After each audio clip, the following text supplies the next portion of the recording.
Blood stained the hospital floor where Sera Valen's knees had scraped raw against the unforgiving tiles. Her third shift of the day, and her body screamed in protest. Yet she could not stop, not when rent was due tomorrow and her cupboards held nothing but dust and broken dreams. The antiseptic smell burned her nostrils as she scrubbed, her wolf whimpering deep inside her chest like a wounded animal begging for release. Around her, wealthy alphas strode through the corridors like kings surveying their kingdom. Their expensive shoes clicked against marble, while their designer suits whispered of power she would never taste. Sera was 23 years old. She looked ancient, hollow cheeks carved by hunger, dull brown hair that had forgotten what sunlight felt like, eyes that had learned long ago to look down, to submit, to disappear. In this world of wolves and hierarchy, she occupied the lowest rung, an omega without a pack, a woman without a family, a ghost who cleaned floors while the living walked past without seeing her. The wolf inside her pressed against her ribs, wanting to fight, wanting to show these pompous alphas what an omega could do when pushed too far. But Sera had learned the cost of defiance. She had learned it in the orphanage, where speaking up meant no dinner. She had learned it in the factories, where complaining meant termination. She had learned it every single day of her miserable existence. Survival meant silence. Silence meant invisibility. And invisibility, she had discovered, was both her prison and her only protection. The mop handle had worn smooth from years of use. Sera gripped it like a lifeline as she worked her way down the east corridor, her movements mechanical and precise. Dip, ring, sweep, repeat. The rhythm of poverty, the dance of the forgotten. She was thinking about the half loaf of bread waiting in her apartment when the shadow fell across her work. "Watch where you are cleaning, Omega." The voice sliced through her concentration like a blade through silk.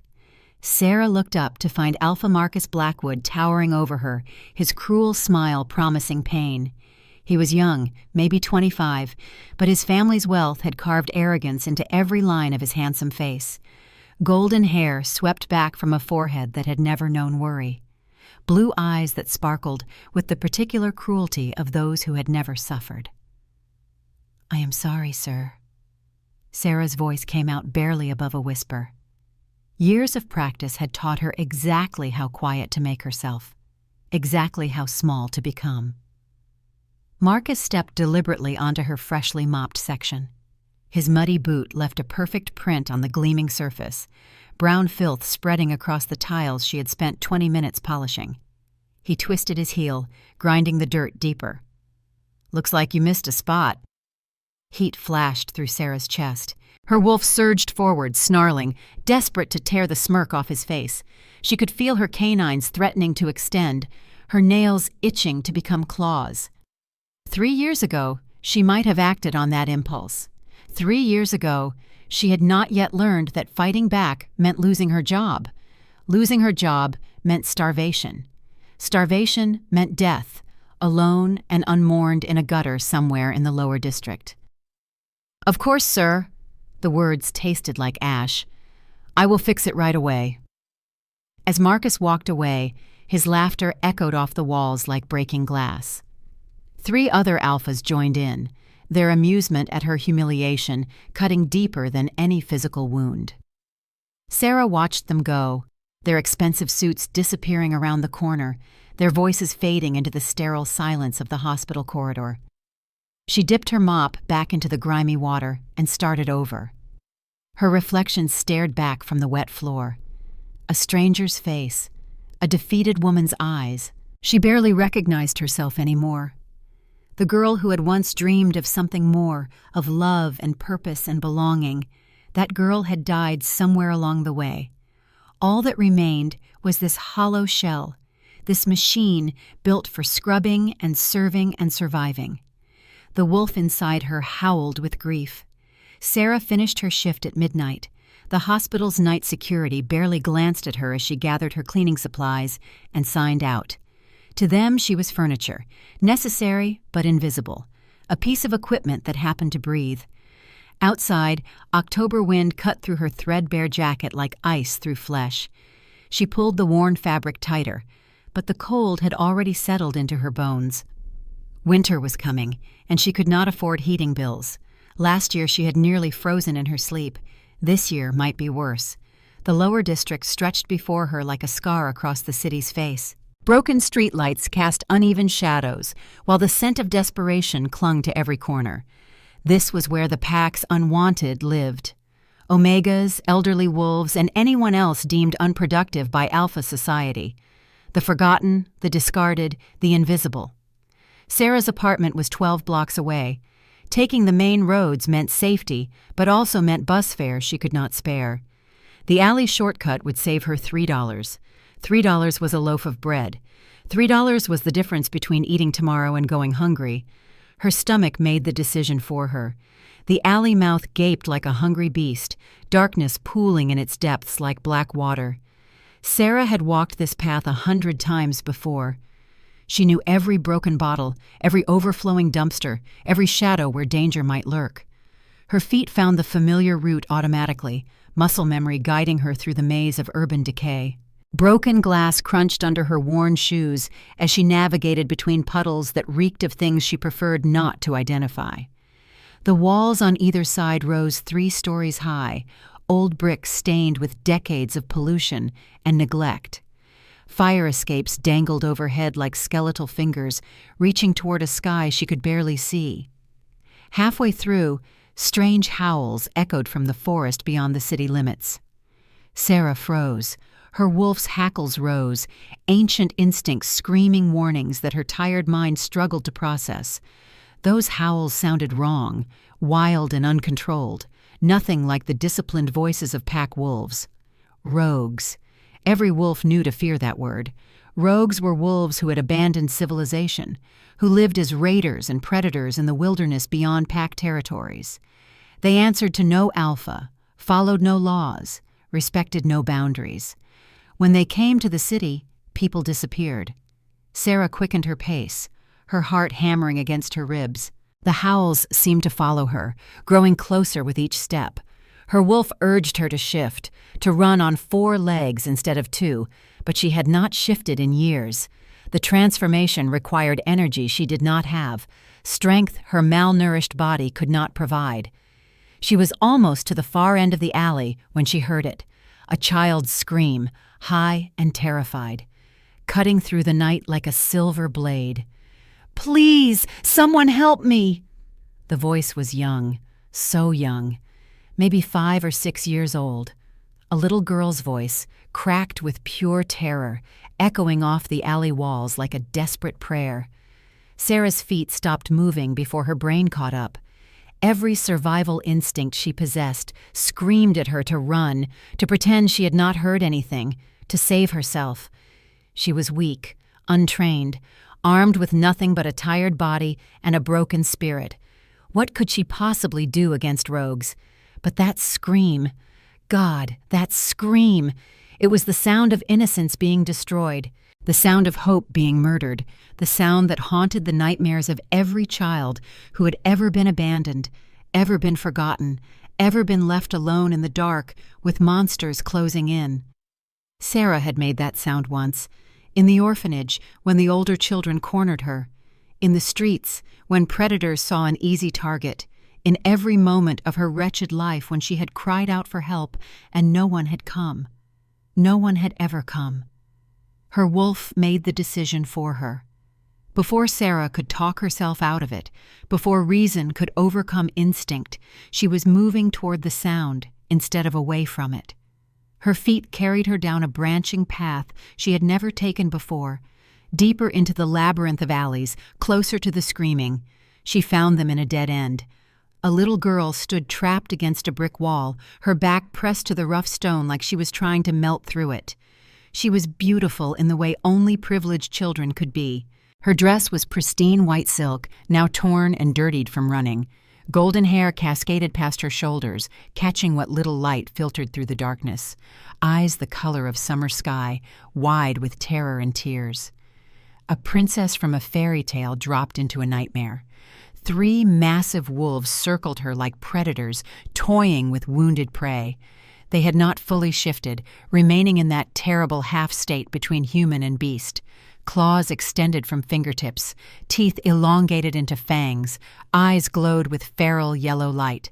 They moved with the fluid grace of born killers, each step calculated to maximize fear, to draw out the hunt. Even in their partial human forms, their rogue nature was unmistakable. Wild hair matted with filth, torn clothes that had not been washed in months, the stench of blood and decay rolling off them in waves that made Sera's stomach lurch. "Look what we found!" The largest rogue spoke, his voice rough as gravel scraped across stone. "A pretty little alpha pup, all alone in the dark. The king will pay handsomely for her safe return." Another circled closer, his claws clicking against the pavement with each step. "Who says we are returning her?" The third rogue's grin revealed teeth that had been filed to points. "Pretty thing like this could be worth more than money." Sera's stomach lurched. She knew what he meant. The stories whispered in the lower district. Children who disappeared, never to be seen again. Sold to the worst kinds of monsters. Used in ways that made death seem merciful. The smart thing would be to back away slowly. Call the authorities from a safe distance. Let someone else handle this. Someone stronger, someone trained, someone who actually stood a chance. But the child's eyes found hers through the darkness, wide with hope, desperate with pleading. The eyes of a little girl who had been terrified and alone and had finally seen someone who might help her. In that moment, Sera saw herself at 6 years old, cowering in a corner of the orphanage while bigger children closed in, crying for help that never came, learning in that terrible moment that she was alone in the world and always would be. She had sworn in the depths of her child's heart that if she ever had the chance to help someone the way no one had helped her, she would take it, no matter the cost, no matter the consequences. Her wolf surged forward, protective instincts overriding common sense, overriding fear, overriding everything except the primal need to protect. "Hey!" Sera's voice rang out stronger than she had heard it in years. "Leave her alone!" The rogues spun toward her, surprise flickering across their bestial faces before transforming into predatory interest. The leader looked her up and down, taking in her shabby clothes, her exhausted posture, her complete lack of weapons or threatening attributes. "Well, well," he drawled the words like a man savoring a fine wine. "Looks like dinner just got more interesting." Sera's hands shook as she searched for anything she could use as a weapon. Her fingers closed around a broken pipe lying near a dumpster, rusted and bent but solid enough to cause damage. It was not much. It was almost nothing, but it was something. "Run!" she shouted to the child. "Get out of here!" But the little girl was trapped. The rogues blocked every escape route, their bodies forming a wall of muscle and malice that no 6-year-old could hope to breach. The first rogue lunged at Sera with inhuman speed. She swung the pipe wildly, more reflex than skill, and felt the impact shudder up her arms as it connected with his shoulder. He howled in pain and fury, stumbling back, but the blow barely slowed him down. His fist caught her in the ribs, sending her stumbling backward, stars exploding across her vision. Pain. So much pain. Sera could not remember the last time she had been hit this hard. Maybe never. The rogue's strength was terrifying, his partially shifted form giving him power far beyond any normal human. She felt something crack in her chest and gasped, struggling to breathe. But she stayed on her feet. She had to stay on her feet. The second rogue moved to flank her while the third continued stalking the child. Sera was outnumbered, outmatched, and probably about to die. The mathematics of the situation were brutally simple. 3 trained killers versus 1 starving Omega with a rusty pipe. But she was done being invisible. With a feral cry that surprised even her, Sera launched herself at the nearest rogue. She was not trained, was not strong, was not anything special. But she was desperate, and desperation, she discovered, made people dangerous. The pipe caught him across the face, and this time he went down hard. Blood streamed from his broken nose as he struggled to rise, cursing in languages Sera did not recognize. "You little—" The leader's eyes blazed with murderous rage. His partial shift advanced further, claws extending to full length, bones cracking as his body pushed toward full transformation. "I am going to tear you apart," he lunged. Sera tried to dodge, but she was too slow, too tired, too weak. His claws raked across her arm, leaving bloody trails that burned like liquid fire. She screamed, dropping the pipe, her whole body seizing with agony. This was it. This was how she died. In a dirty alley, torn apart by rogues, her body never to be found. No one would mourn her. No one would even notice she was gone. Just another invisible Omega who had finally faded away completely. The rogue raised his claws for the killing blow, and then the thunder of hoofbeats shattered the night. They arrived like avenging angels wrapped in midnight black armor. 6 massive war horses charged into the narrow alley, their riders moving with deadly precision born of years of training. Silver swords gleamed in the darkness. Cloaks bearing the royal crest billowed behind them like wings of shadow and justice. The lead rider's blade was already drawn, its edge catching what little light existed and throwing it back in brilliant flashes. His voice boomed with alpha authority that made even the rogues hesitate. "Stand down! By order of His Majesty, King Kael Valdris!" The rogues froze. Even the most feral wolf knew better than to challenge the royal guard. These were not ordinary soldiers. These were the elite, the best of the best, warriors who had earned their positions through blood and skill and absolute loyalty to the crown. But the leader was either braver or more stupid than his companions. With a snarl that was more beast than man, he completed his shift. His massive wolf form towered over Sera, jaws snapping toward her throat. She threw herself backward, landing hard on the broken asphalt, unable to do anything but watch death descend. Captain Aldrich moved like lightning. His blade found the rogue's heart before the beast could strike, steel piercing flesh and bone with practiced efficiency. The wolf collapsed in a heap, dead before he hit the ground, his eyes staring at nothing. The other 2 rogues did not wait to see what happened next. They melted into the shadows between buildings, their footsteps fading into the distance. Cowards in the end, like all predators who relied on overwhelming helpless victims. "Secure the area!" Captain Aldrich's voice carried absolute command. "Check for additional threats." Guards fanned out, their movements coordinated and precise. Sera lay on the ground, gasping, her arm throbbing with each heartbeat. The child was still pressed against the wall, tears streaming down her perfect face, but she was alive. Thank God she was alive. "Princess Rosalie." Aldrich dropped to one knee before the little girl, his voice transforming from battlefield command to gentle reverence. "Are you hurt, Your Highness?" "Princess." The word hit Sera like a physical blow. She had saved a princess. Princess Rosalie, the Alpha King's only daughter, heir to the throne, the most important child in the entire kingdom. "I am okay, Captain Aldrich," Rosalie whispered, her voice trembling. "The lady saved me. She fought the bad wolves." All eyes turned to Sera, who was still sprawled on the filthy ground like discarded trash. The guards' expressions ranged from suspicion to outright hostility. An Omega in the same place as an attacked princess.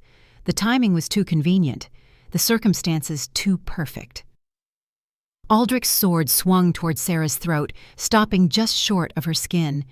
The steel was cold against her pulse point, a reminder of how easily her life could end. "Do not move." His voice had lost all gentleness. "Explain your presence here. Immediately." Sera struggled to form words through the pain and shock. "I was walking home from work. I heard her scream.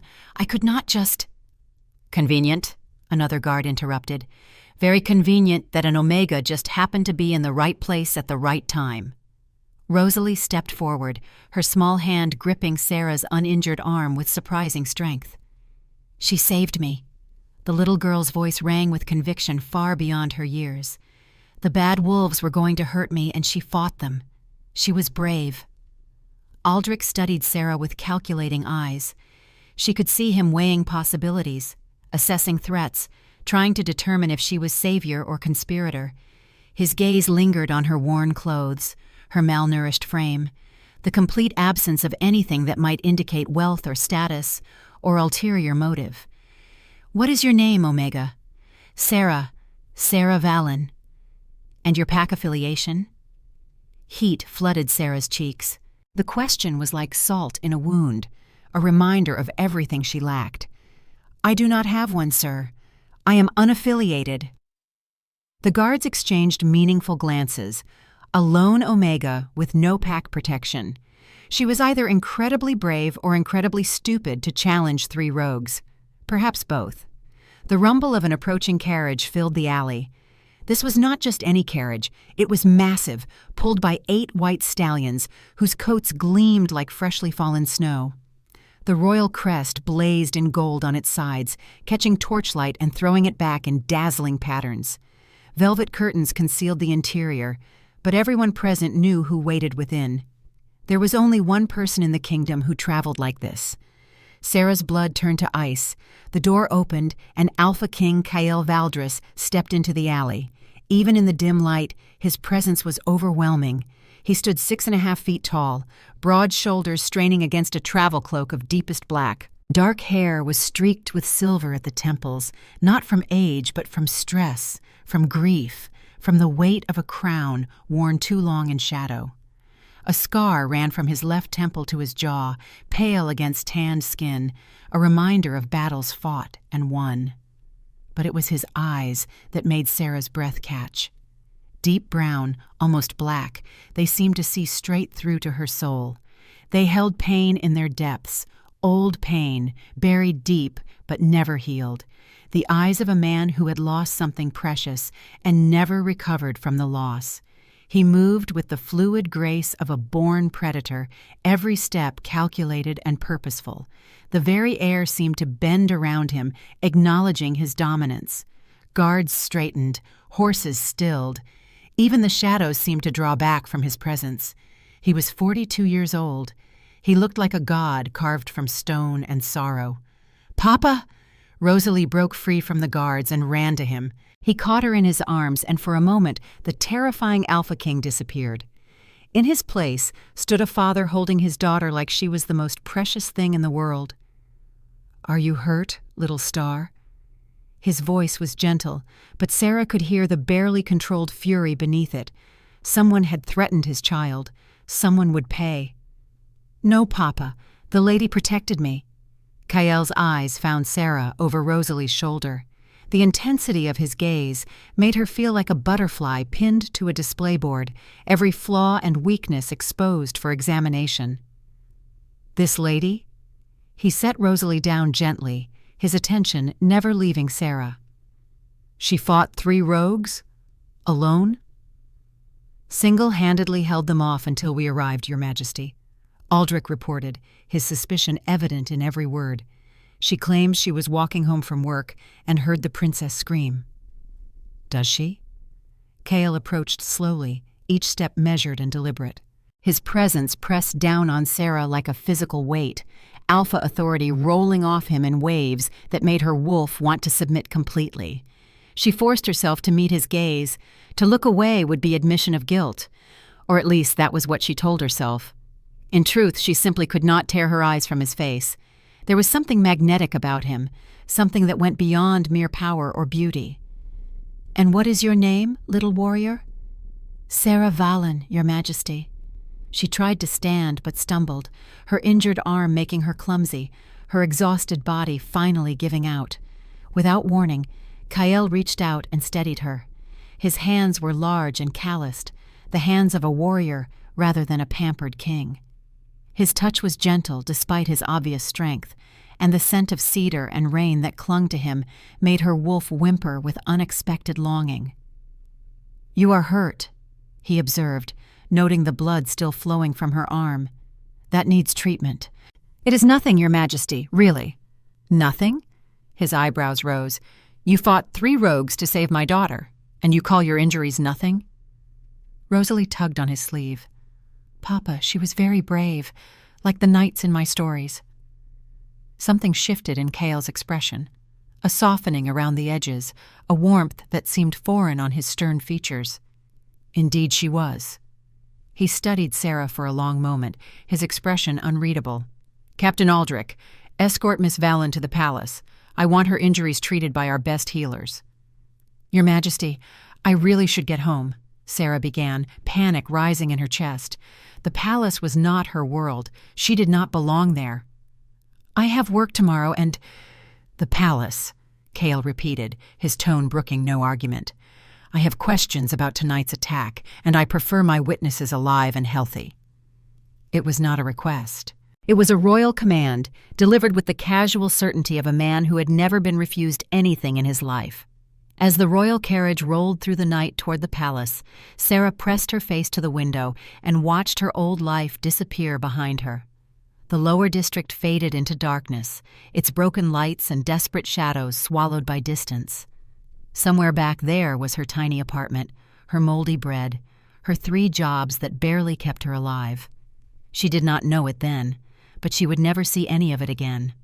The palace rose from the earth like something born from dreams and nightmares combined. Sera had seen it from a distance, of course. Everyone in the kingdom had.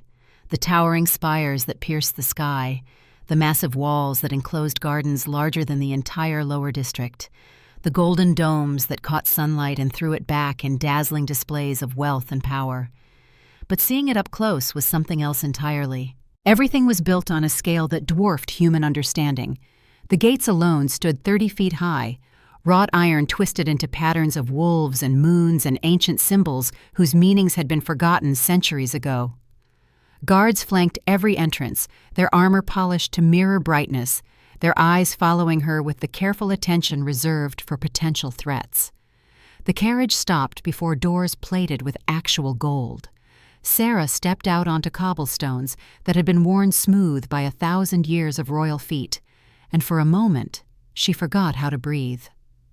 "Miss Valen," Captain Aldrich appeared at her elbow, his expression still wary. "His Majesty requests your presence in the blue salon. Follow me." She followed him through corridors that gleamed like jewels. Paintings of ancient alpha kings stared down from gilded frames, their eyes seeming to judge her worthiness. Chandeliers dripped with crystals that scattered rainbow light across marble floors. Tapestries depicting great battles covered walls that stretched up to vaulted ceilings painted with scenes from mythology. Servants in pristine uniforms moved silently through the halls, their gazes sliding past Sera like she was invisible. Except here, invisibility felt different. Not like the dismissive ignorance she had known in the lower district, but like careful observation from people trained to notice everything while appearing to notice nothing. The blue salon was aptly named. Everything from the silk wallpaper to the massive chandelier sparkled in shades of sapphire and azure. Furniture that probably cost more than Sera would earn in a lifetime, arranged in elegant conversation groupings. Windows stretching from floor to ceiling overlooked gardens that bloomed even in October. Sera felt like a dirt stain on a priceless painting. "Sit." Aldrich gestured to a chair upholstered in blue velvet. "His Majesty will be with you shortly." She sat, afraid to touch anything, afraid to breathe too hard. The chair was more comfortable than her bed at home. The room was warmer than her apartment had ever been. She could smell food somewhere nearby, real food, and her empty stomach cramped with longing. The door burst open and Rosalie ran in, no longer wearing her torn white dress. Instead, she was clothed in a simple pink nightgown that somehow made her look even more regal. Her face had been washed, her hair brushed, but her eyes still held shadows of the terror she had experienced. "Sera!" The little girl ran to her, throwing small arms around her neck. "You came to the palace. I knew Papa would bring you." The warmth in Rosalie's voice made Sera's chest tight. When was the last time someone had been happy to see her? When was the last time anyone had looked at her like she mattered? "Just Sera," the child corrected before Sera could respond. "You saved me, so we are friends now. Friends do not use titles." "Rosalie." Cale's voice carried gentle warning as he entered the salon. "Let Miss Valen breathe." He had changed from his travel clothes into more formal attire. A midnight blue jacket bore the royal crest in golden thread. A crown of silver and sapphires rested on his dark hair, smaller than the ceremonial crown, but still unmistakably royal. Yet despite the formal clothing, his eyes remained fixed on his daughter with a tenderness that seemed at odds with his fierce reputation. "How is your arm?" he asked Sera, settling into the chair across from her. "Much better, thank you." The palace healers had worked miracles. The wounds that should have needed weeks to heal were already closing, leaving her skin unmarked but tender. "Your healers are impressive." "They are the best in the kingdom." His gaze never wavered from her face. "Now, tell me exactly what happened tonight."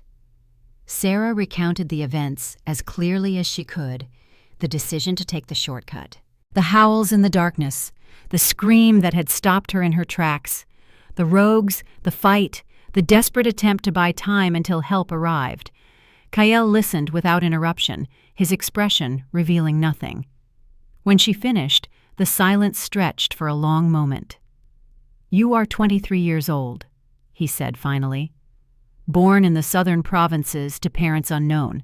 No pack affiliation, no family connections, no social ties of any significance." Heat flooded Sera's face. He had investigated her. Of course he had. She was a stranger who had been present when his daughter was attacked. Any good father, any smart king would want to know everything about her.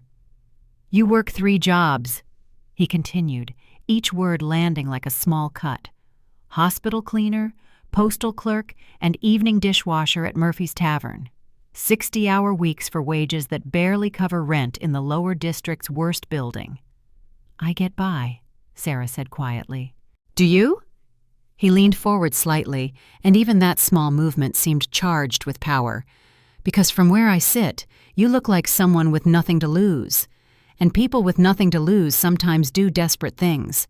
The accusation hit her like ice water. "You think I staged the attack? That I worked with those rogues?" It would explain how an untrained Omega managed to fight off 3 killers. "I got lucky." The words exploded from her before she could stop them, frustration and exhaustion overwhelming caution. "You think I planned to get my arm shredded, to nearly die in some alley? I was walking home from work. I heard a child screaming. I could not just walk away." "Papa." Rosalie's voice cut through the tension like a blade through silk. "Sera is not bad. She saved me. I saw it." Kael's expression softened as he looked at his daughter. "I know, little star, but I have to be careful. People want to hurt our family. They are not always honest about their intentions." "Then ask her," Rosalie declared with the simple logic of childhood. "Ask her why she helped me." Kael's gaze returned to Sera, dark and unreadable. "Very well. Why did you help her?" The question should have been easy. She had done the right thing, protected an innocent child, risked everything for a stranger. But sitting in this palace, surrounded by wealth and power she had never imagined, Sera suddenly felt small and foolish. Because she was scared. The words came out barely above a whisper. And nobody should have to be that scared alone. Something shifted in Kael's expression. The calculated assessment faded, replaced by something warmer, more human. He stared at her for a long moment, and Sera had the strangest feeling that he was seeing her, really seeing her, for the first time. "I see." He was quiet, processing, weighing. Then he stood, moving to the window overlooking the palace gardens. "The attack on my daughter was not random." His voice was heavy with implications. "Someone is targeting the royal family, and last night was merely the latest attempt. I do not understand what that has to do with me. You saved Rosalie's life." He turned back to face her, silhouetted against the moonlit gardens. "You have proven you are willing to protect her, even at great personal cost." His next words changed everything. "I am offering you a position, not as a servant. As Rosalie's companion and protector, you will live in the palace, receive excellent wages, and your primary responsibility will be my daughter's safety." Sera's mind went blank. This was not possible. Things like this did not happen to people like her. "Your Majesty, I am just an Omega from the slums. I am not qualified." You are qualified by the fact that you fought 3 rogues to save a child you had never met." His voice carried absolute conviction. "The position comes with private quarters, meals, and access to resources you have never had. All I ask in return is that you keep my daughter safe." "But the court will never accept. The court will accept what I tell them to accept." Steel rang in his words, the authority of a king who had earned his throne through battle as well as birthright. "The question is, will you accept?" Sera looked at Rosalie, who was watching her with hopeful eyes. Then she looked around the blue salon at the luxury and safety it represented. A chance to matter. A chance to be more than invisible. A chance to actually live instead of merely surviving. "Yes," she breathed the word like a prayer. "Yes, I accept." Cale smiled. It was the first genuine smile she had seen from him, and it transformed his stern features into something almost beautiful. "Excellent! Captain Aldrich will show you to your quarters." As Aldrich led her from the salon, Sera caught sight of herself in a mirror. The same hollow-cheeked Omega stared back, but something in her eyes had changed.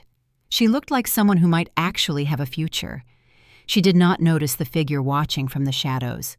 Lady Isolde Ashford, Cale's cousin, and one of the court's most influential voices. Isolde's beautiful face was twisted with rage as she watched the lower district. Nobody walk away with everything Isolde had schemed years to achieve. This would not stand. This could not stand. The Omega would learn that some places were not meant for her kind. 3 days in the palace taught Sera that wealth and cruelty often wore the same silk gloves. Her quarters were larger than her old apartment, with a 4-poster bed, private bathroom, and windows that overlooked the rose gardens. For someone who had slept on a mattress on the floor, it felt like heaven. Real sheets, hot water, food delivered 3 times a day without her having to beg or bargain for it, but heaven came with devils in designer gowns. "Oh my!" Lady Isolde's voice dripped false sweetness as she entered Rosalie's playroom on the second day. "I had not realized we were allowing street urchins to handle royal children now." Sera looked up from the book she had been reading to Rosalie, her cheeks burning. Lady Isolde was everything Sera was not. Tall and elegant, with golden hair swept into an elaborate style. Her dress probably cost more than Sera used to make in a year. Emerald eyes glittered with malice barely concealed behind a pleasant smile. "Lady Isolde," Rosalie said politely, though her small body pressed closer to Sera. "We are reading about brave knights." How quaint. Isolde's gaze fixed on Sera with predatory interest. "And what exactly are your qualifications for this position, Miss Morrow, was it?" "Valen. Sera Valen." She stood, fighting the urge to bow. Kyle had made it clear she was not a servant. "And my qualification is that I saved Princess Rosalie's life." "Ah yes, the convenient rescue." Isolde circled them like a shark scenting blood. "How fortunate that you just happened to be in the right place at the right time." "It was not fortunate for me." Sera kept her voice steady. "I nearly died." "Did you? How tragic that would have been." Isolde's smile was sharp as broken glass, though I suppose death is preferable to some fates. After all, there are worse things than dying, like forgetting one's place. The threat was subtle but unmistakable. Sera's wolf stirred uneasily, recognizing the dominance play for what it was. "Lady Isolde," Rosalie's voice carried surprising authority for a 6-year-old. "Papa says Sera is my friend and protector. He will not like it if you are mean to her." "Of course not, little princess. I would never dream of being unkind." Isolde's tone remained pleasant, but her eyes promised retribution. "I was simply welcoming our newest resident to court life." After Isolde left, Rosalie tugged on Sera's sleeve. "Do not listen to her. She is always angry because Papa will not marry her." "What?" "She wants to be my new mama, but Papa says no. She thinks if she is mean to other ladies, he will pick her instead." Rosalie's nose wrinkled with childish disgust. "But Papa does not like mean people." The revelation sent ice through Sera's veins. She was standing between an ambitious noblewoman and the throne.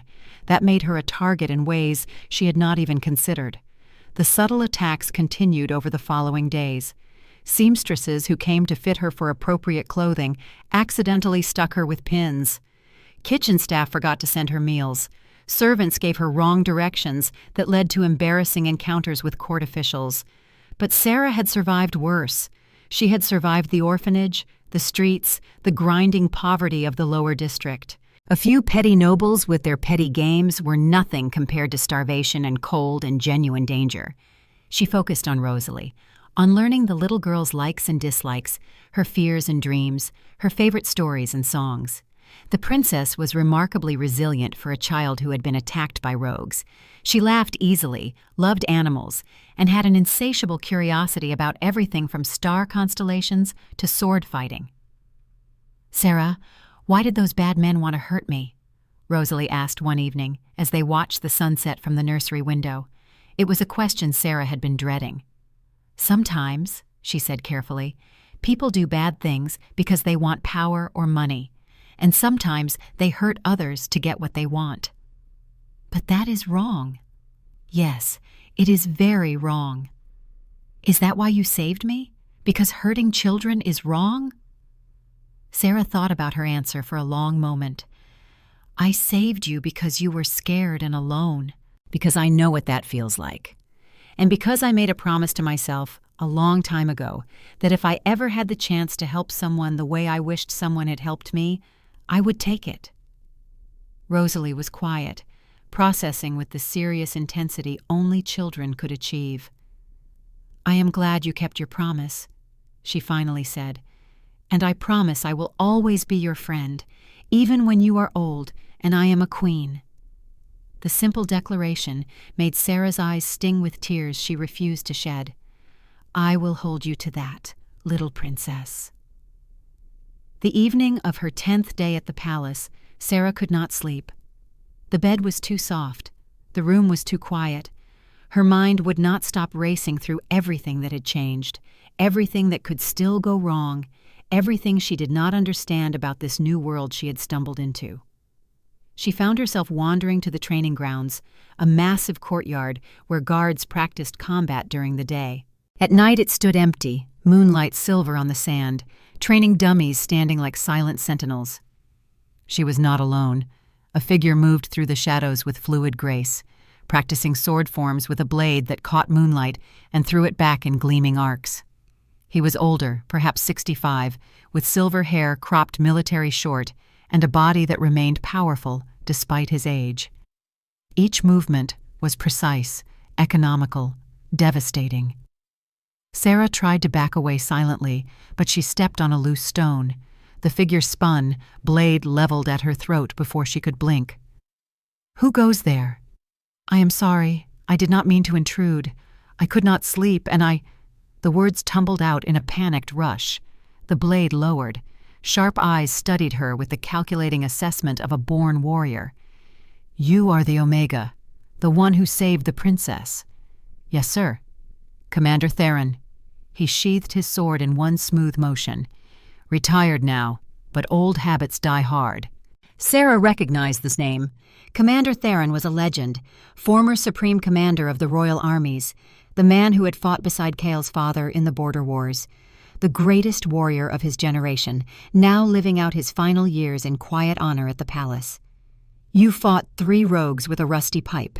It was not a question. "I did not have many options." "No, you did not." He circled her slowly, and Sera felt suddenly like she was being evaluated. "Your stance is wrong. Your balance is off. You telegraph every movement before you make it." "I am not trained, sir." "Obviously." His tone was blunt, but not cruel. "Yet you survived. You won. How?" Sera thought about it, really thought about it. "I did not try to beat them. I just tried to survive long enough for help to arrive. I took risks they did not expect because I had nothing to lose." Something flickered in Theron's eyes. Interest, respect, perhaps even approval. Desperation can be a weapon, but it is not reliable. He picked up a training sword from a nearby rack and tossed it to her. She caught it clumsily, the weight unfamiliar in her hands. "Show me what you did." For the next hour, Theron had her demonstrate every move she had made in the alley, then systematically corrected each one. His teaching style was brutal but effective. No praise, no encouragement, just relentless instruction driven by decades of battlefield experience. "You swing like you are chopping wood," he observed. "Fighting is not about strength. It is about leverage, timing, reading your opponent." "I do not understand." "You will." He demonstrated a simple parry, his movements slow enough for her to follow. Again. She tried, failed, tried again, failed again, but each time she failed slightly less badly than before. As dawn began to pink the eastern sky, Theron finally called a halt. "You have potential." He said it grudgingly, like admitting a secret. "Not much, but some." "Is that a compliment?" "It is an observation." He studied her with those sharp old eyes. "I fought beside Kael's father for 20 years. I watched Kael grow from a boy to a warrior to a king, and I have seen many people try to earn their place in this palace. Most of them fail.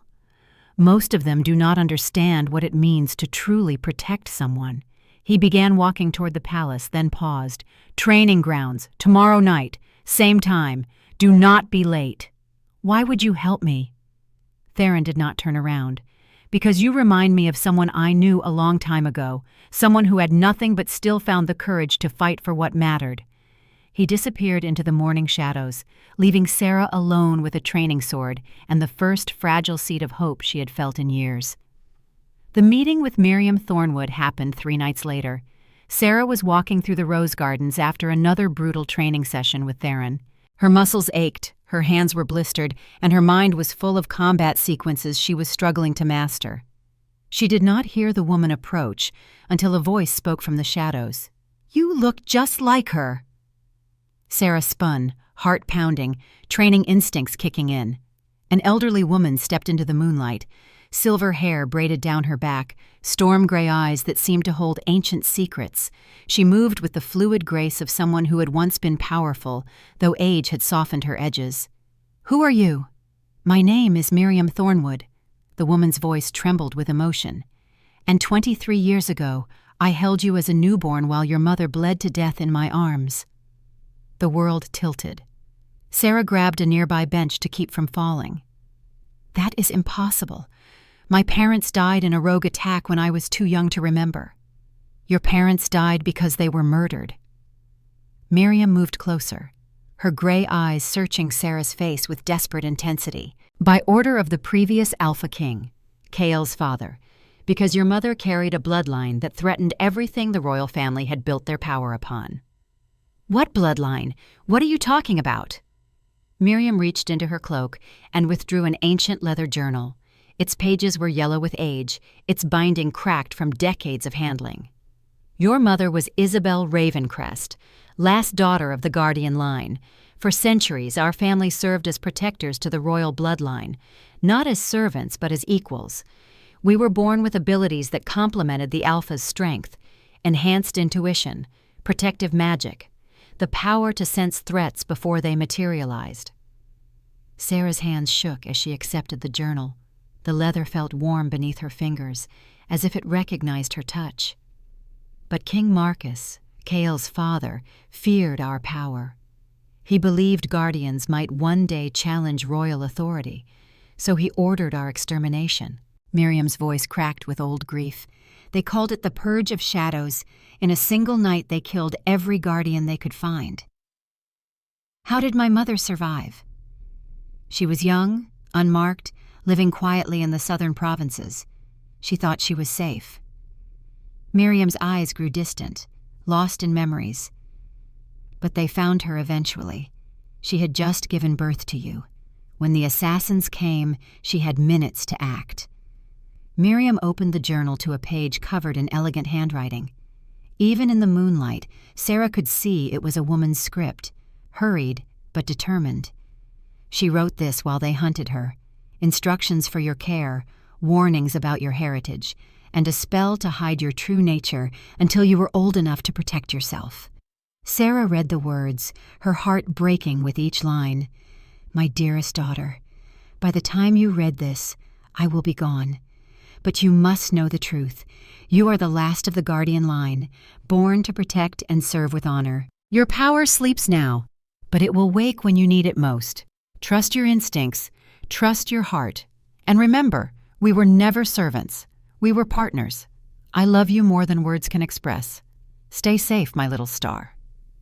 Your mother, Isabel. The spell she cast, Miriam continued, was designed to hide your abilities until your 18th birthday, but strong emotions or extreme danger could trigger an early awakening. Like fighting rogues to save a child, Sera whispered. Like fighting rogues to save a child, Miriam confirmed. The moment you chose to protect Princess Rosalie, your true nature began to emerge. Miriam pressed something into Sera's palm, a silver pendant shaped like a crescent moon, its surface worn smooth by years of handling. Your mother's. It will help focus your abilities when the time comes. When will I see you again? When you are ready to claim your true heritage. Miriam stepped backward into the shadows.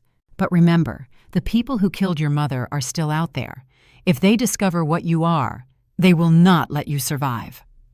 The torchlight from a passing guard patrol flickered between the hedges. Go, Miriam whispered. But think about what I have told you. Your enemies are gathering. Soon you will have to choose, hide or fight. By the time the guards passed, Sera stood alone among the roses, her mother's pendant burning warm against her palm.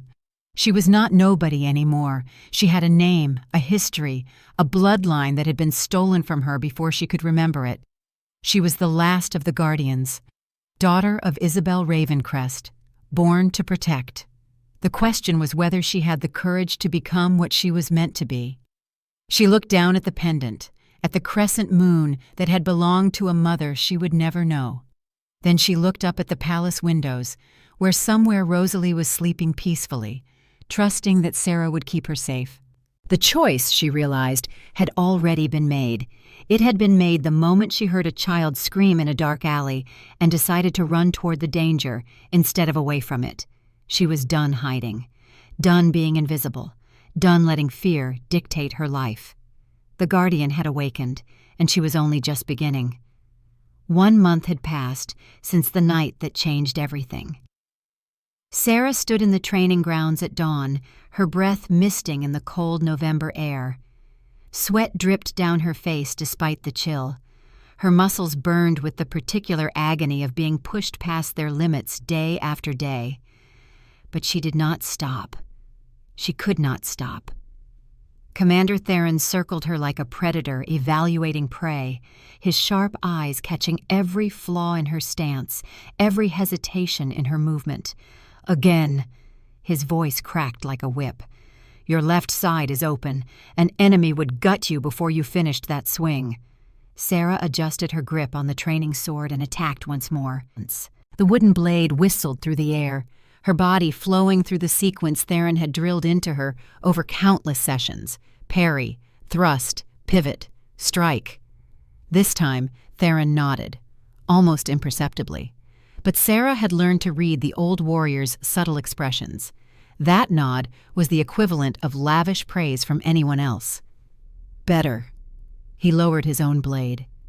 You are learning to think instead of react. That is progress.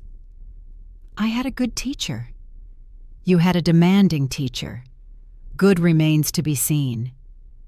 But there was warmth beneath his gruff tone. Over the past month, their relationship had evolved from wary tolerance to something approaching mutual respect. Theron pushed her harder than anyone had ever pushed her, but he also believed in her potential when no one else did. They walked together toward the armory, the morning sun painting the palace walls in shades of gold and rose. Guards saluted as they passed, showing deference to the legendary commander even in his retirement. You know, Theron said, his voice dropping low, I fought beside Cale's father in the border wars. 15 years ago, Cale was 27 then, newly married, full of fire and idealism. What happened? War happened. Politics happened. Life happened. Theron's eyes grew distant. I watched that young man become a warrior, then a general, then a king. He earned every title through blood and sacrifice. That scar on his face, he got it holding off 20 enemy soldiers so his men could retreat to safety. Sera had wondered about that scar. It ran from Cale's left temple to his jaw, pale against his tanned skin. A permanent reminder of violence survived. He is different now, Theron continued. Since Alara died, the fire is still there, but it is buried under grief and suspicion. He trusts no one, loves nothing except Rosalie. And even with her, he keeps part of himself locked away. Why are you telling me this? Theron stopped walking and turned to face her directly. Because you are changing him, whether you realize it or not. I have seen the way he looks at you. I have seen him smile more in the past month than in the 3 years since his wife died. The old warrior's expression was unreadable. Be careful with that power. A king's heart is a dangerous thing to hold. Before Sera could respond, the bells began to toll. Not the gentle chimes that marked the hours, but the urgent clanging that signaled emergency. They exchanged glances and ran. The commotion centered on the royal library. Guards had cordoned off the eastern wing while servants whispered in frightened clusters. Captain Aldrich met them at the entrance, his weathered face grim. "Commander, Miss Valen, there has been an incident." "What kind of incident?" Theron demanded. "Intruders. At least 2, possibly more. They were searching for something in the restricted archives. A patrol interrupted them, and they fled through the servant passages." "Casualties?" "2 guards wounded. 1 may not survive." Aldrich's jaw tightened. They knew our patrol schedules. They knew exactly which sections were unguarded and when. Inside information. Someone in the palace was feeding intelligence to enemies. Sera felt the pendant against her chest grow warm. Her guardian senses prickled with unease that had nothing to do with the immediate crisis.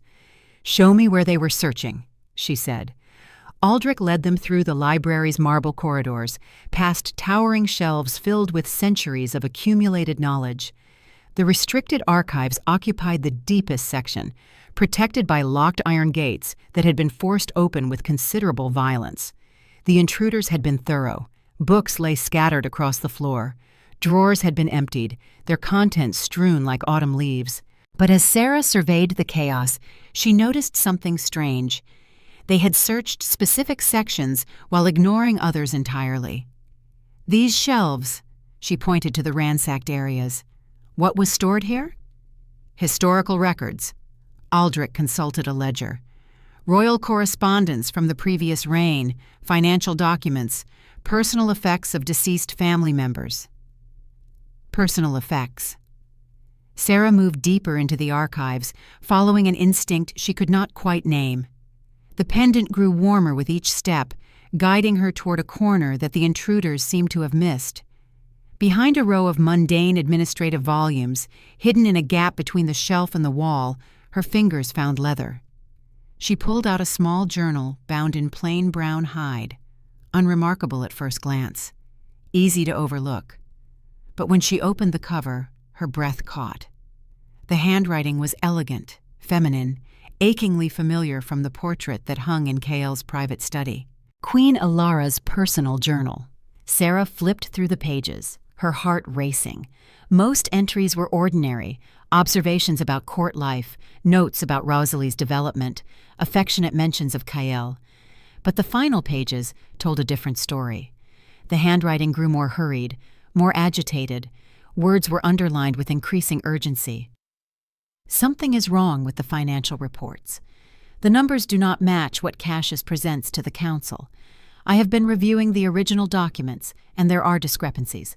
Large ones. Where is the money going? Sera turned the page. I confronted him today. Cassius. I did not accuse him directly, just asked questions about the treasury. He smiled that warm smile of his and explained everything so reasonably. But his eyes were wrong. Cold. For just a moment, I saw something terrible behind his mask. The next entry was dated 3 days later. I have proof now. Hidden accounts, payments to unknown recipients. And something else, something I do not understand. References to an organization called the Shadow Council. I must tell Kale. Tonight, after Rosalie's birthday celebration. I cannot wait any longer. The final entry consisted of only one line, written in a hand that trembled. I have discovered him. Cassius is not what he pretends to be. I must tell Kale tonight, after the celebration. There were no more entries. Elara had died that night. Sera closed the journal, her mind racing. This was what the intruders had been searching for. Someone knew the journal existed and wanted it destroyed before anyone could read it. But they had failed. And now she held proof that Lord Cassius Morn, the king's most trusted advisor, had murdered the queen. She tucked the journal into her clothes, hiding it against her body, where the pendant's warmth seemed to pulse in approval. Miss Vallon? Aldrich appeared at her shoulder. Did you find something? Nothing important. The lie came easily. She did not know who to trust. Until she could show Kyle directly, the journal had to remain secret. Just old correspondence. The intruders must have been after something else. Aldrich nodded, accepting her explanation. The king has been informed. He wishes to see you in his study. Sera found Kale pacing before the fireplace, his scarred face tight with controlled fury. The flames cast dancing shadows across the walls, making the portraits of ancient kings seem to move and judge. They knew our schedules. His voice was barely contained thunder. They knew which guards were assigned to which posts. They knew exactly when and where to strike. Inside help, Sera confirmed. Someone high enough to access that information. The list of possibilities is disturbingly short. Kyle stopped pacing, his dark eyes finding hers. I have enemies, Sera. More than I can count. But enemies who can penetrate my own palace, who can turn my own people against me. He shook his head. This is something else. She wanted to tell him about the journal. The words burned on her tongue like live coals, but something held her back.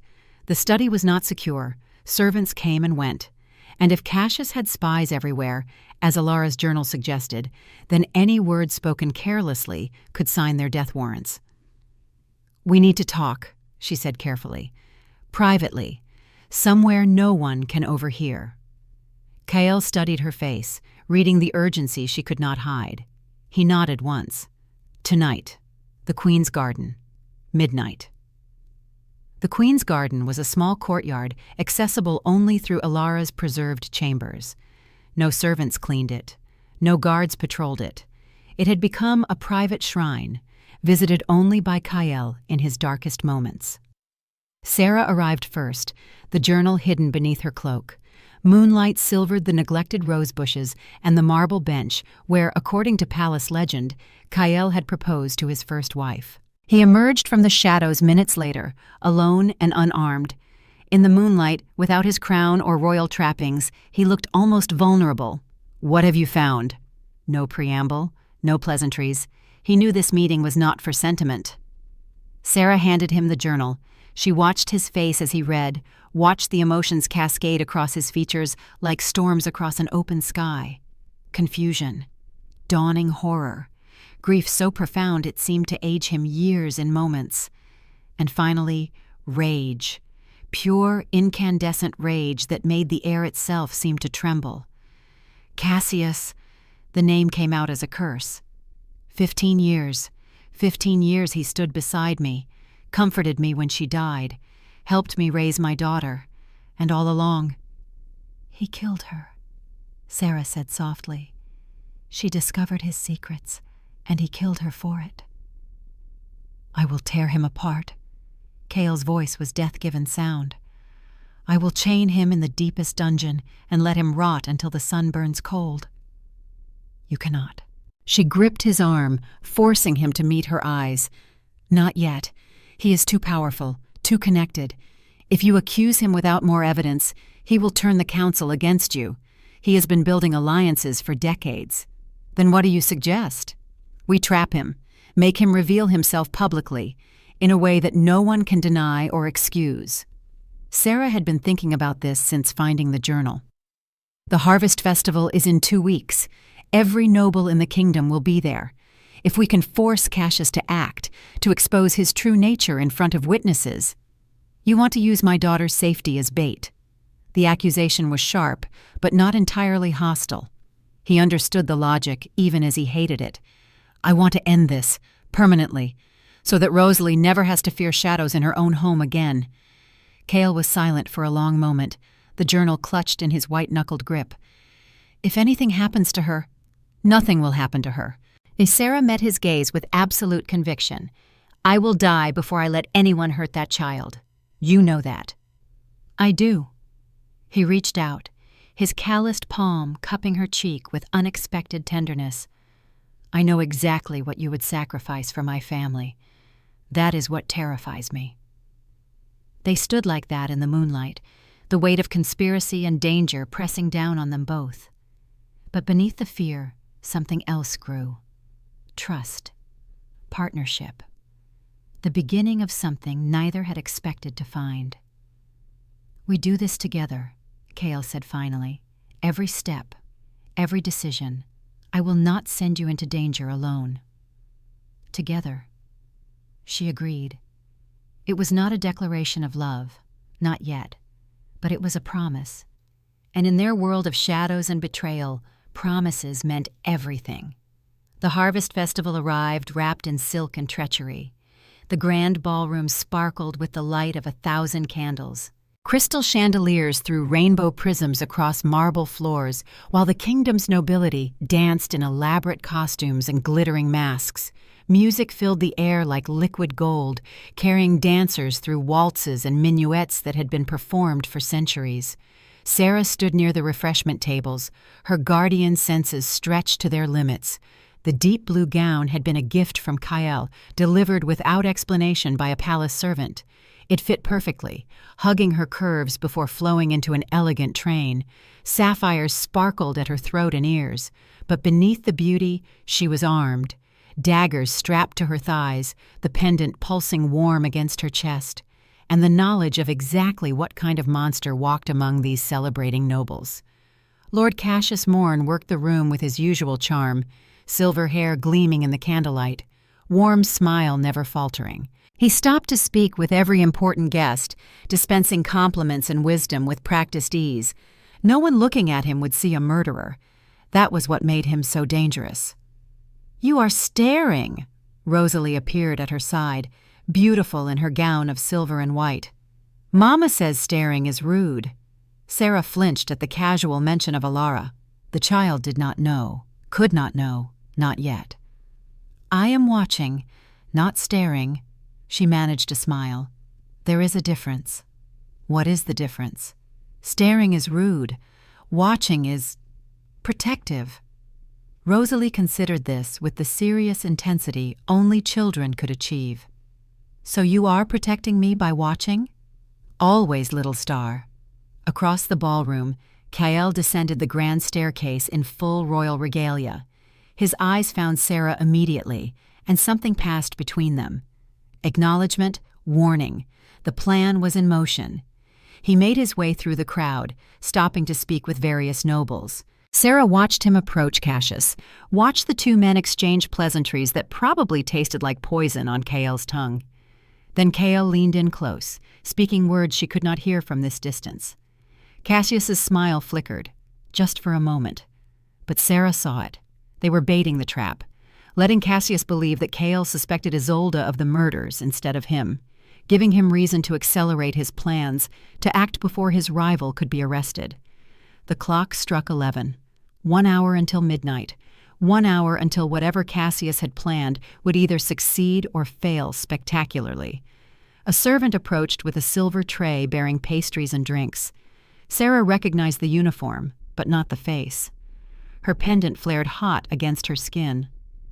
"Refreshments for Princess Rosalie?" The servant smiled. Cook prepared her favorite strawberry tarts, especially for tonight. Sera's hand shot out, stopping Rosalie from reaching for the treats. "How kind." Her voice was steady despite the alarm screaming through every nerve. "But the princess has already eaten. Perhaps later." The servant's smile remained fixed, but something cold flickered behind his eyes. "Of course. My apologies." He withdrew, melting back into the crowd of servers. But Sera had seen enough. The way his hands had trembled slightly, the bitter undertone beneath the sugar scent, the wrongness that her guardian senses screamed in recognition. Nightshade. Again. They were trying to poison Rosalie again, here, in the middle of the celebration. "Rosalie." Sera knelt to meet the child's eyes. "I need you to do exactly what I say. Find Captain Aldrich. Stay with him. Do not eat or drink anything anyone gives you." "But Sera—" "No arguments. Go. Now." The fear in Sera's voice communicated what words could not. Rosalie nodded, her small face pale, and hurried toward where Aldrich stood near the main entrance. Sera straightened, her eyes scanning the crowd for the false servant. He had vanished. But there would be others. Cassius was making his move, and the night was about to become very dangerous. She started pushing through the dancers, trying to reach Kale. He needed to know. They needed to adjust the plan. The chandeliers exploded. Glass rained down like glittering death, slicing through nobles who had been dancing moments before. The ballroom doors burst inward, and black-clad figures poured through the breach. 20 of them, perhaps more. Their eyes held the empty glaze of conditioned soldiers, their movements coordinated with inhuman precision. Screams erupted, guests scattered in panic. And through it all, Sera heard only one sound: Rosalie's cry for help. The child had not made it to Aldrich. 3 assassins had cut her off, cornering her near the east windows. Her silver dress made her easy to spot, easy to target. Sera ran. Her body moved on pure instinct, guardian power flooding her muscles, pushing her faster than should have been possible. The world narrowed to a single point. Rosalie's terrified face, the descending blades, the precious seconds between life and death. She crashed into the first assassin from behind, her momentum driving them both to the ground. Her dagger found the gap in his armor before he could recover. The second attacker turned toward her, but she was already moving, flowing around his strike like water, her blade opening his throat. The third assassin grabbed Rosalie, using the child as a shield. "Stop!" His voice was wrong, hollow, the voice of a man whose mind was not his own. "Come closer, and she dies." Sera froze. Blood dripped from her daggers. Her chest heaved with exertion. The pendant burned like a brand against her skin. "Let her go." She kept her voice calm despite the terror coursing through her veins. "You do not want to hurt her. Somewhere inside, the real you knows this is wrong." There is no real me anymore, but something flickered in his empty eyes. Pain, confusion, a fragment of humanity fighting against the conditioning. Sera took a step closer. "Yes, there is. The magic controlling you is strong, but you are still in there. You are still human. Stay back." "Your name." She took another step. "What is your name? Before they took you, before they made you into this, you had a name." The assassin's blade hand trembled. His grip on Rosalie loosened fractionally. "Thomas." The word came out broken, barely a whisper. "My name was Thomas." "Thomas." Sera was close enough now to see the tears streaming down his face, mixing with the emptiness in his eyes. "I can help you, but you have to let her go first." For a terrible moment, the conditioning warred with whatever remained of Thomas's true self. His blade pressed against Rosalie's throat. The child whimpered but did not cry out. Then his arm dropped. Sera lunged forward, grabbing Rosalie and pulling her away. In the same motion, her free hand found Thomas's wrist. Power surged through the contact, her guardian magic reaching into his fractured mind. She saw the conditioning like chains wrapped around his consciousness. Dark magic, ancient and corrupt, binding his will to another's command. She grabbed those chains and pulled. Light flared from her palm. Thomas screamed, his body convulsing as the conditioning shattered. He collapsed to his knees, sobbing, his eyes suddenly clear and horrified. I remember. Everything they made me do. Everyone I... It was not your choice, Sera said firmly. But now you have a choice. Help us fight them or stay down. Either way, you are free. Thomas looked at his trembling hands, at the blood that stained them. Then he picked up his fallen sword. Tell me who to kill. Across the ballroom, chaos reigned. Guards fought assassins in desperate hand-to-hand combat.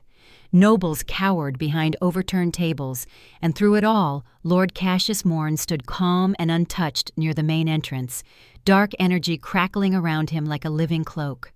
Commander Theron fought his way toward Sera, his silver blade weaving deadly patterns that left bodies in his wake. Despite his age, he moved like a man possessed, decades of skill guiding every strike. "The child!" he shouted over the din. "Get her to safety!" "I cannot leave you.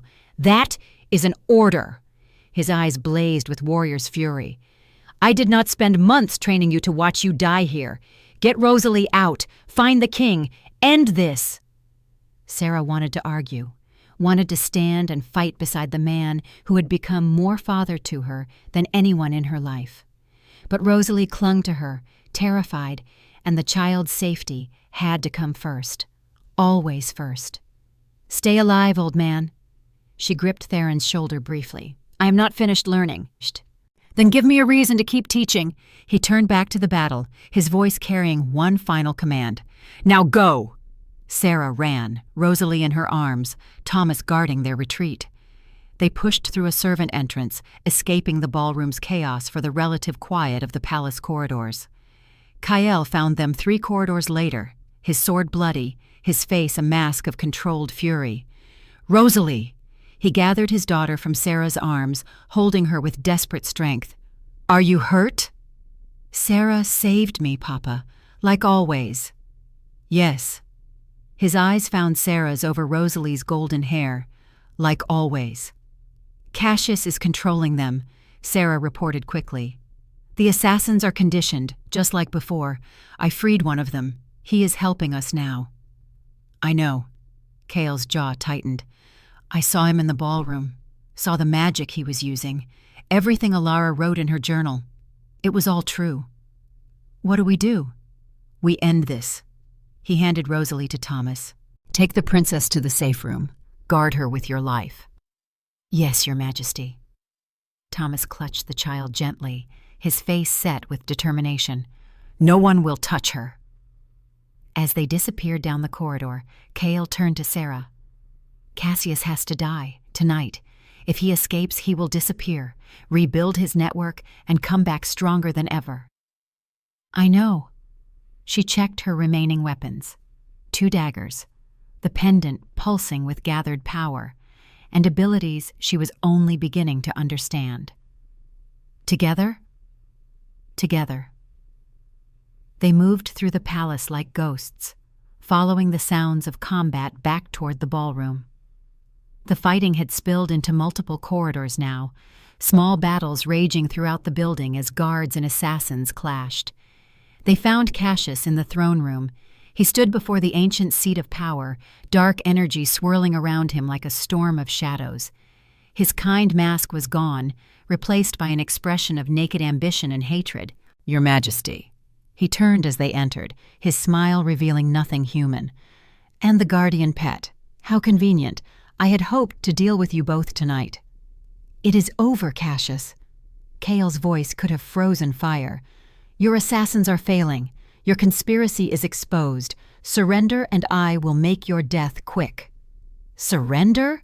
Cassius laughed, the sound scraping like glass on stone. "I have spent 20 years building this moment. Do you think I would not have contingencies?" He raised his hand, and Sera felt power gathering, dark, corrupt, overwhelming, nothing like the clean light of guardian magic. "Your father was a fool," Cassius snarled. "He destroyed the Guardians because he feared their power. But he did not understand that power, did not know that their blood could be harvested, their abilities stolen and corrupted." Horror flooded Sera's veins as understanding dawned. "The Guardians you killed.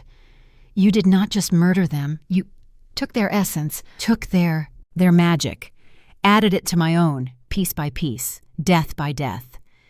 Cassius's eyes blazed with stolen power.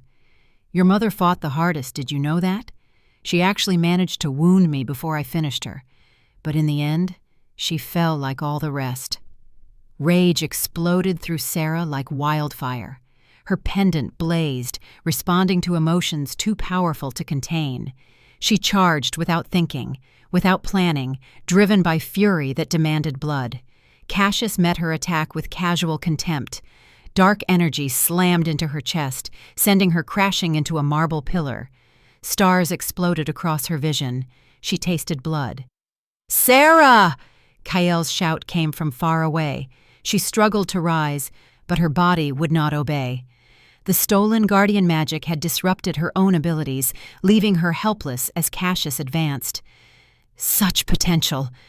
He stood over her, dark power crackling between his fingers. "Wasted on sentiment and love. Your mother made the same mistake, chose to protect you instead of fighting me with everything she had." He smiled. "I am going to enjoy killing you the same way I killed her." His hand descended, and Commander Theron's blade erupted through his chest. Cassius staggered forward, staring down at the steel protruding from his body. Behind him, Theron stood with blood streaming from a dozen wounds, his ancient face set with grim satisfaction. "That is for the Queen." The old warrior twisted his blade.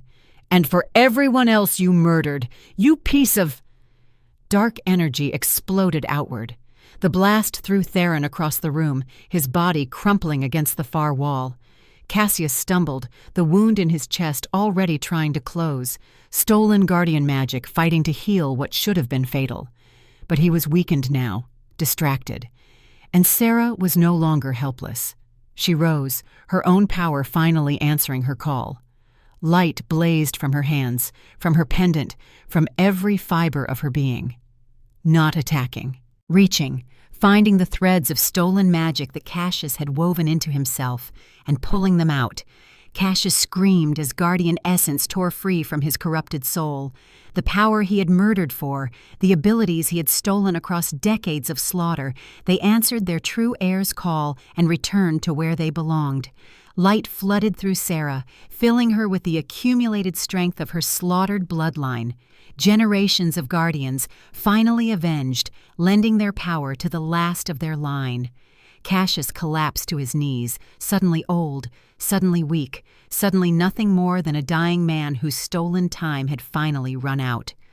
Kael's sword took his head before he could speak another word.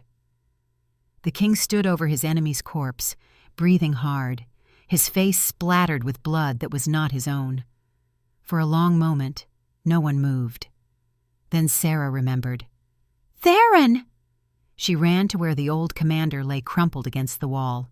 Blood pooled beneath him, far too much blood. His weathered face was pale, his breathing shallow and wet. "Commander." She cradled his head in her lap, her hands pressing uselessly against wounds that could not be stopped. "Stay with me. Help is coming." "Girl." His voice was barely a whisper. "Did we win?" "We won. Cassius is dead. Rosalie is safe." "Good." A ghost of a smile crossed his face. "Good. Then it was worth it." "Do not talk like that. You are going to be fine. The healers—" "No healers." His hand found hers, gripping with fading strength. "Too old for this nonsense anyway. Should have retired properly years ago." Tears streamed down Sera's face. "You cannot die. You have not finished teaching me." "Taught you everything that matters." His eyes, still sharp despite the approaching darkness, held hers. Courage, honor, how to fight for what you love. His grip tightened briefly. "You were the best student I ever had. Stubborn as a mule, but the best." "Theron, tell the king. Tell him his father would be proud. Tell Rosalie to be brave." His breath rattled. "And you, girl, you remember what I taught you. A warrior's legacy lives on in the ones they train." His hand went slack, his eyes fixed on something she could not see. Commander Theron, the greatest warrior of his generation, breathed his last in the arms of his final student. Sera held him as the light faded from his eyes.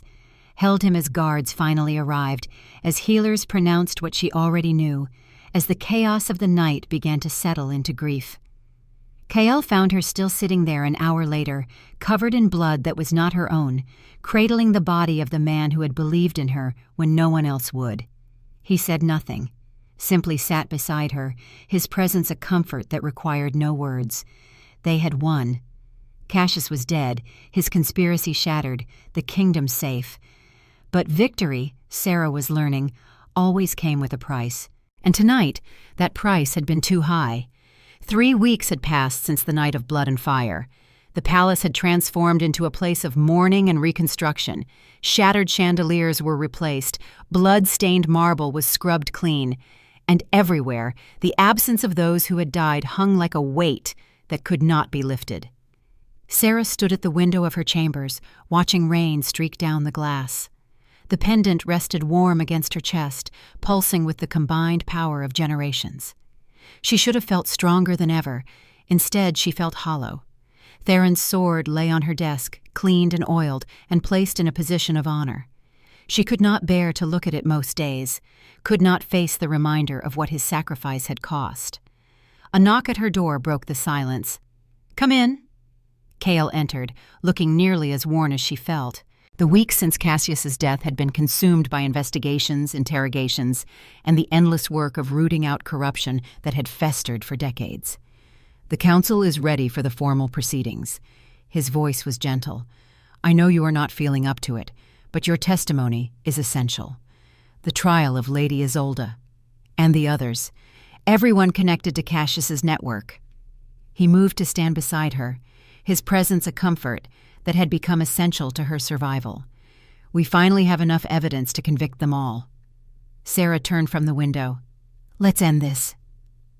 The great hall had been transformed into a court of justice. Noble houses filled the galleries, their faces ranging from curious to terrified, depending on how closely they had associated with the conspirators. Lady Isolde stood in chains before the assembled court, her once beautiful face haggard with weeks of imprisonment. Behind her, a dozen other defendants awaited their judgments.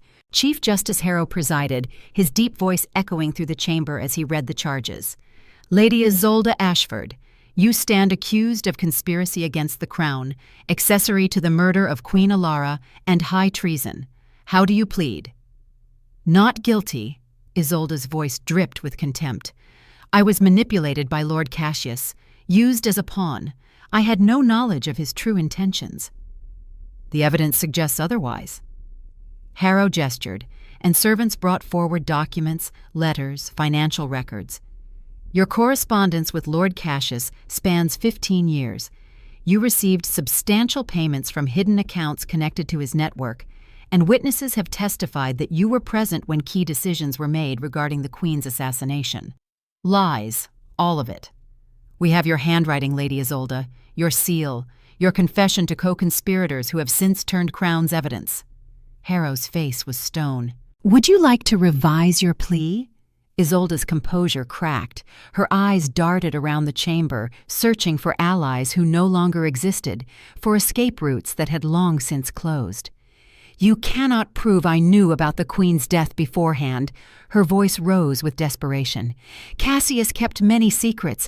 I cannot be held responsible for crimes I did not commit." "Perhaps not for all crimes." Sera stood, her voice carrying across the suddenly silent hall. "But you knew what Cassius was. You watched and waited and did nothing while innocent people died. When children were threatened, when a kingdom was betrayed from within." She walked toward the defendant's dock, her presence commanding attention in ways she was only beginning to understand. "You hated me from the moment I arrived, not because I was unqualified or dangerous, but because I represented something you could not accept, the possibility that worth might be measured by something other than bloodline and birth." Isolde's face twisted with rage. "You are nothing, a gutter omega who seduced her way into power." "I am a guardian," Sera said quietly, "the last of my line, and I am standing here while your precious conspirators rot in cells, waiting for judgment." She leaned closer. "Worth, it seems, is not determined by blood after all." Chief Justice Harrow restored order with a sharp word, but the damage was done. Isolde's defiance had crumbled into impotent fury, and everyone present had seen it. The verdict came swiftly: guilty on all counts, exile, permanent and irrevocable. One by one, the other conspirators faced similar judgments. Some would spend their lives in prison. Others, those whose hands bore the most blood, were sentenced to execution. Justice was served, methodical and absolute. But as the court began to clear, Sera noticed a face she had not expected to see. Marcus Blackwood sat in the gallery's back row, his once arrogant features now haunted and hollow. The young alpha who had ground mud into her freshly mopped floor at the hospital looked nothing like the cruel aristocrat she remembered. Their eyes met. He flinched as if struck, then rose and made his way toward her. Guards moved to intercept, but Sera waved them back. "Miss Valen," Marcus's voice was barely audible. I need to speak with you." "I am listening." "I was one of them." The words came out broken, reluctant, conditioned. "Cassius recruited me years ago. I did not even know, did not understand what I was becoming. The things I did." He could not meet her gaze. "The things they made me do." Sera remembered the empty-eyed assassins in the ballroom, remembered Thomas, the man she had freed, who had died protecting Rosalie during the final assault. So many victims of Cassius's corruption, so many lives destroyed. "You were at the Harvest Festival." "Yes," Marcus shuddered. "When you broke the conditioning on the others, it reached me too. I felt the chains shatter. Suddenly I could think again. Remember who I used to be before Cassius got his hooks into me. And who were you? A pompous, spoiled child who thought his family's money made him better than everyone else." His laugh was bitter. "But not a killer. Not until Cassius made me one." They stood in silence for a long moment. Sera thought about justice, about mercy, about the complicated reality of victims who had also been perpetrators. "You treated me like dirt," she said finally. "That night at the hospital. You humiliated me because you could." "I know." He swallowed hard. "I have no excuse. Even before Cassius, I was cruel, thoughtless. I hurt people because it made me feel powerful." His hands clenched at his sides. "I cannot undo any of it. Cannot bring back the people I killed while conditioned. Cannot erase the person I was before. But I am trying to be different now, for whatever that is worth." Sera studied his face, looking for deception, for manipulation, for any sign that this was another mask concealing darker intentions. She found only shame, grief, and something that might, in time, become genuine change. "It is worth something," she said quietly. "Not forgiveness, not absolution, but a beginning. Thank you." The words came out choked. "That is more than I deserve." "Probably." She turned to leave, then paused. "The healing programs we are establishing for freed victims of conditioning. They could use volunteers who understand what it is like from the inside." Marcus straightened slightly. "You would trust me with that?" "I would trust you to prove yourself worthy of a second chance." Her eyes held his. "Do not waste it." She walked away before he could respond. Behind her she heard his quiet voice. "I will not." The funeral for Commander Theron was held on a gray morning that seemed fitting for saying goodbye to a warrior. The entire kingdom turned out to pay respects. Soldiers who had served under him decades ago stood beside young guards who had only known him in his twilight years. Nobles and commoners alike gathered around the ceremonial pyre, united in grief for a legend who had died as he lived, fighting for what he believed in. Sera stood before the assembled crowd, a speech prepared, but words failing her. "He called me girl," her voice wavered. "Never my name, just girl, like he could not be bothered to remember it." Scattered laughter, gentle and understanding. "But I learned that was how Theron showed affection, with gruffness and demands and endless training sessions that left me too exhausted to feel sorry for myself." She touched the sword at her hip, his sword, which she had claimed with permission from the king. "He was the first person who ever believed I could be more than what circumstances made me. He pushed me when I wanted to give up. Taught me that strength was not about never falling, but about rising every time you did. Tears streamed down her face. She did not try to hide them. In the end, he gave his life so that I could live, so that Rosalie could be safe, so that a monster who had destroyed so many could finally be stopped. She looked at the pyre, at the peaceful face of the man who had become her father in all the ways that mattered. There is no greater honor than dying for what you love. Theron taught me that. He lived it until his final breath. Kael stepped forward to stand beside her. Commander Theron served this kingdom for 50 years. His voice carried across the silent crowd. He fought in wars that most of us cannot imagine. He trained generations of soldiers. He was my father's closest friend and the first person I trusted after Ilara died. His hand found Sera's, gripping tight. He gave his blessing to my relationship with Sera. Said she reminded him of the best warriors he had ever known. The king's voice cracked slightly. He was right about her. He was usually right about everything. They lit the pyre together, king and guardian, as drums beat a soldier's final salute. Sera placed his training sword on the flames. A final tribute. A final goodbye. "I will not forget," she whispered as the fire consumed everything he had been.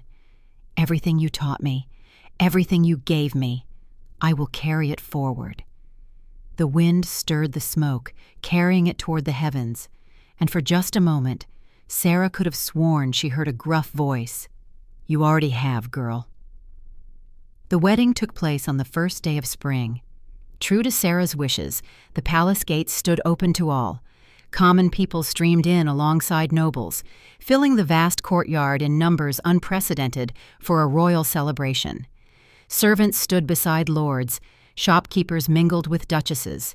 Children from the lower district gaped at wonders they had only heard of in stories. It was chaos. It was beautiful. It was exactly what Sera had wanted. She wore a simple white gown, elegant but not ostentatious. Her mother's pendant hung at her throat. Theron's sword rested at her hip, a reminder that even on this day of joy, she was a warrior first. Rosalie scattered petals with serious concentration, her role as flower girl taken with utmost importance. She had taken to calling Sera Mama in private, a development that still made Sera cry with joy every time she heard it. Kael waited at the altar, resplendent in royal blue and silver. His scarred face glowed with happiness as he watched her approach. 3 years of grief had not disappeared, but it had transformed into something that left room for new love while honoring the old. "I promise to stand beside you as your equal," Kael's voice carried across the assembled thousands. "To trust your judgment, respect your strength, and support your dreams. I promise to rule with you, not over you, and to build a kingdom worthy of your sacrifice. I promise to be your partner in all things," Sera replied, her voice steady despite the emotion threatening to overwhelm her. "To share your burdens, celebrate your victories, and face whatever challenges come with courage and love. I promise to protect this kingdom and everyone in it, not because I must, but because I choose to." The crown settled on her head, and the crowd erupted in cheers. That night, as the celebrations finally wound down, Sera found herself on the balcony of the royal chambers. The moon hung full and bright overhead, silvering the gardens below. Music drifted from somewhere distant. Kael joined her, wrapping his arms around her from behind. "Any regrets?" "Not one." She leaned back against him. "Everything I went through, every struggle, every loss, it all led here. To you, to Rosalie, to a chance to make a real difference. The girl who scrubbed hospital floors." He pressed a kiss to her hair. "Now, a queen. Still the same girl, just better dressed." His laughter rumbled through her. "Much better dressed." Rosalie appeared at the door, already in her nightgown, golden hair tangled from sleep. "Mama, Papa, are you awake?" "We are now, little star." The child bounded between them, all energy despite the late hour. "I had a dream," she announced, "about grandmother, the one I never met." Sera went still. "What kind of dream?" "She was beautiful, With hair like yours. She told me to tell you something." Rosalie scrunched her face in concentration. She said, "Tell her she chose right. Tell her I'm proud. Tell her the blood sings true." Tears pricked Sera's eyes. "Thank you, sweetheart. Was she nice?" "I think she was." Sera pulled Rosalie close, meeting Cale's eyes over the child's head. "I think she was very nice indeed." They stayed like that as dawn light crept through the windows. A family forged not by blood alone, but by choice, by sacrifice, by love tested in fire. Sera looked at the two people who meant more to her than anything in the world. She thought of Theron, who had believed in her, of her mother, who had died to protect her, of every guardian who had come before, whose power now flowed through her veins.